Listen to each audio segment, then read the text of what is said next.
Hey guys, welcome back to my channel. If you are new here, then hello. It's good to have you here. It'd be really great if you could subscribe, and that button is down below. Apologies if you can hear any noise in the background. It's because I have a fan on and the bubble thing for my fish tank, so that's what the noise is. Today's video is going to be about how I write my songs and my songwriting journey, kind of all tied into one. I've got like a whole list of things, but I'm just gonna read it all out.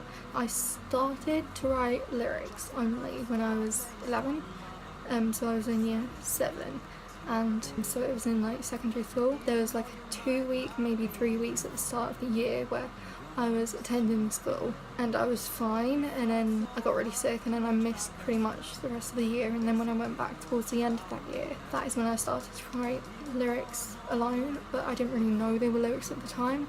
It was just how I felt, and it was more like a poem because it was like words that rhyme, and when I was younger I was obsessed with poems, like especially the ones that rhyme or the acrostic ones, which is where you have like letters all the way down that spell a word. So say the word space and you would write a poem and each line would begin with that initial. Yeah, I probably have a whole load of them somewhere, but I don't know where. I remember, for example, one of the phrases was, "Oh, Miss Popular, you think you're so big, you boss me about and that makes me sick." And that was the very first thing I'd wrote, and I didn't know that they were lyrics at the time because they didn't have a tune or a melody or anything like that, so I just thought it was just like a poem. The next thing was like the realisation of finding out that songwriting is what I wanted to do, and that is because I came across Bailey McConnell on YouTube on Sophie's channel. I'll link the specific video here for Undying Love. It was that song that I found and I was like, I want to be like him. I want to be able to play guitar and write my own songs and sing them and like actually have real music and the song put together, so like lyrics and music, and I could sing it.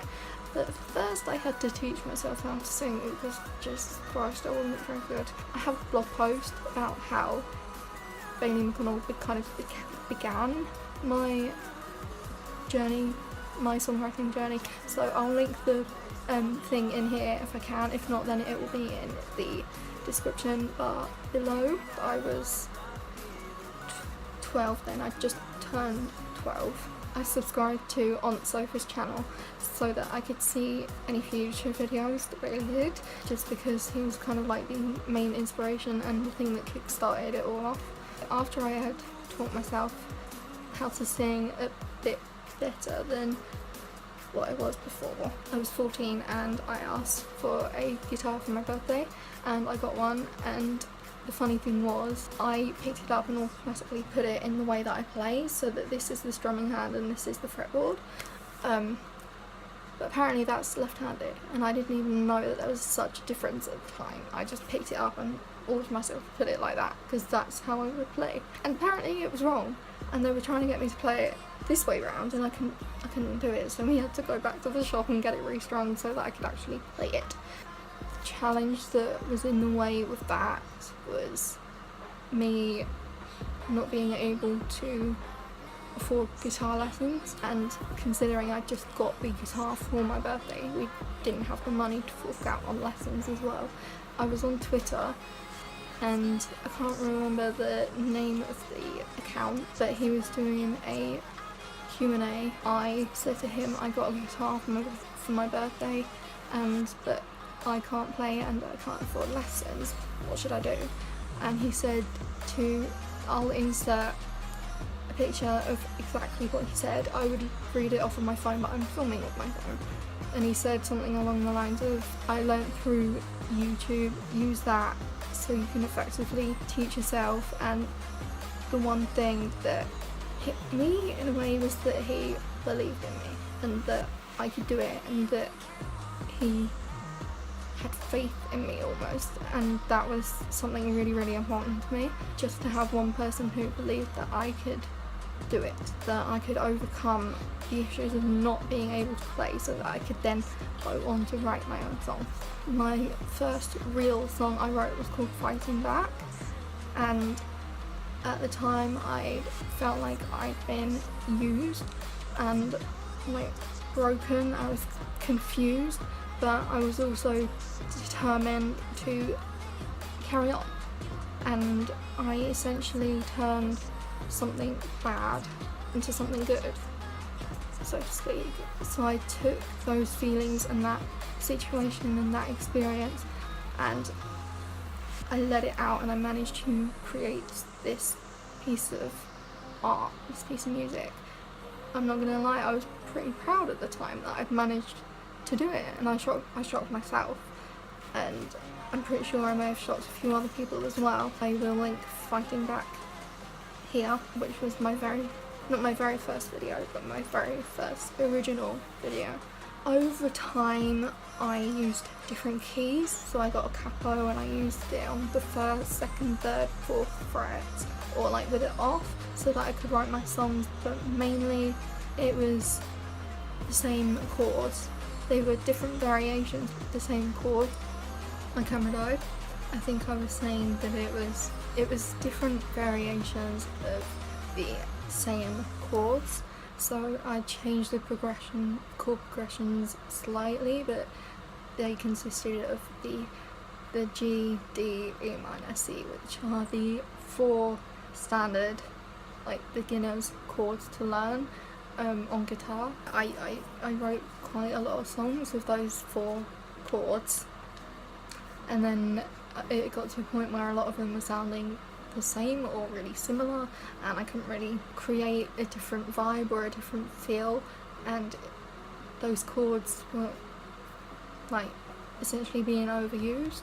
And over time I found some new chords and different strumming patterns, so I could try and vary things up a bit. I progressed a little bit more in that in terms of experience, because I had managed to kind of take a different element of music, so like a new chord, and put it in with a progression using, say, I could have used G, A minor, F and C, which is like 2 chords are the same but 2 were new.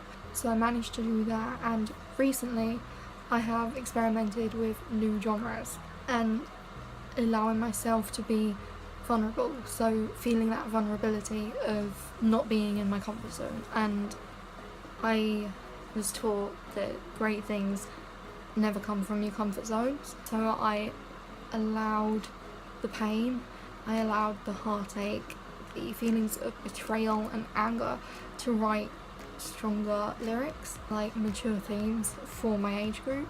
It was almost bittersweet. I was proud of everything I'd managed to produce and create, but at the same time it was saddening, and it hurt me that I was able to write such things. That kind of put me off a little bit. Why should I be able to write these lyrics? Why should I be able to dictate my feelings and my experiences in this format, in this much depth? And I didn't really know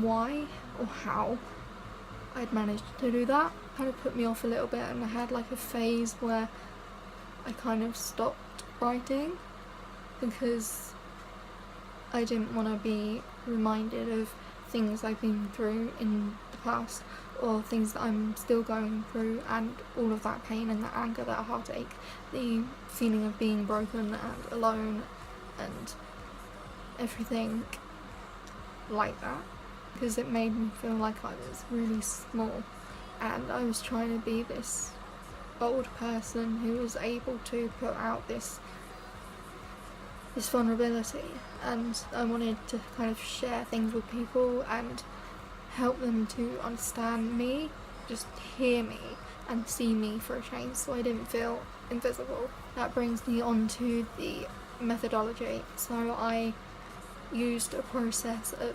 elimination to test the different methods of writing songs. So I tried writing the lyrics first and the music second. I tried doing the music first and the lyrics second. I tried writing the verses first and the choruses first to see like if I was able to create different structures and see what was more effective. And for me personally, I find that writing the lyrics and the music together at the same time is the most effective for me personally. But if you want to write songs, you've got to kind of experiment with that. You've got to test things out for yourself and do essentially primary research of what is going to be the best method for you. I brought in new instruments, so instead of just using the guitar, I started using the keyboard or piano to write songs and be the accompaniment, I don't know how to say the word, of the song. I created harmonies. I brought in the technique of double tracking, which I learned at college, to give off a different vibe to my songs and take it to that next level, which again I was really proud of because I'd managed to take another step. I'd managed to get further and I don't have to think hard about what I'm writing, and I am always inspired and expressive, creative, emotional, and bouts of anxiety and depression helped me to take that roller coaster of my life that was like the light and the shade, the ups and the downs, and put that within the music as well as the lyrics. And again, that was another big step for me because I managed to show emotion not only in the lyrics but in the way that I performed them and in the way that I wrote the music and in the way that it was played. I managed to express myself even more. For me, the hardest times, the toughest things I've been through, the negative feelings and emotions and times in my life made me create my best songs. There was a time when I wished that certain things hadn't happened to me or weren't happening to me, but I believe that everything happens for a reason, and I believe that the reason I was hurt or betrayed or abandoned, I guess, by certain people in my life, I think there were reasons that those things happened to me was so I could create these songs, these lyrics, this music, and find my purpose in life, find something that I was good at, because I was never really good at anything else in school. I went on to college where I studied music, performance and performing arts, and then there was a lot that went on there as like injuries, a dog barking in the garden, falling outs, and like really weird things and crazy things that I don't even know how the half of it happened. And then in the end I dropped out of that college. Then I had a while where I was doing I shouldn't say nothing, but I was kind of just staying home alone and doing some courses online for like childcare and nursing. I'm still currently doing them now. In the end I went to another college where I did music, sound and production, music technology, whatever the name of the course is, it was music anyway, and it was a 2-year course, and I actually managed to stay at that college despite similar things happening to me that happened in the previous college, and I just stuck it out. I was like, fine, whatever, I'm gonna do it because I don't want to be a failure anymore. I actually have an unconditional offer at uni in London, which is the Institute of Contemporary Music Performance, ICMP for short. When I went for my audition, I was told that I had a place before they'd even seen my UCAS application. I was like, oh wow, okay, great, you must really like what I did. And the guy actually said that my songwriting, my music writing was really advanced, and my music, my melody tunes were congruent to my lyrics, and it fit together, and it wasn't kind of all mishmashy like he said that a lot of other people's had been, when they'd done their auditions, it had kind of been a bit like, oh, I don't really know what I'm doing, but with me, he said I knew what I was doing. That was another really proud moment for me, and I was hoping to start at the uni this September, but I had to defer it due to health reasons, mainly being for my ankle, because I still cannot walk. I cannot get around easily. I need to decide whether I'm gonna try a rehab program for 2 weeks away from home, and I don't think it's gonna work for me. And technically I haven't even got the condition that they want to treat me for. I think they just feel sorry for me and say, oh, we can let you in just so you feel like you're not being let down again. But yeah, I don't want to do it, and I've basically got to decide between rehab or surgery, and for me I'm leaning towards surgery, so I had to defer because of like these reasons, and it's kind of given me like a year, essentially a gap year, to try and get myself back up and running again, pun intended, so I can be mobile again, so I can be independent again, so I can travel to London on trains and buses and on foot and the whole thing, tubes, the whole galore, because I cannot do it like this. I physically can't do it like this. My material is authentic and real. I don't fake my emotions or my experiences just for the sake of writing. Like my song writing is my diary. It's real. It's my diary. It's my life. Each song is like a puzzle piece to a bigger picture of who I am. It's just my life in the form of music. It's how I cope. It's my coping mechanism. It helps me to at least try and understand things that I don't really even understand myself. It helps me to get it out. It helps me to try and say things that I wouldn't have the courage to otherwise say. If you want to write songs, you have to have that passion, that creativity, the inspiration.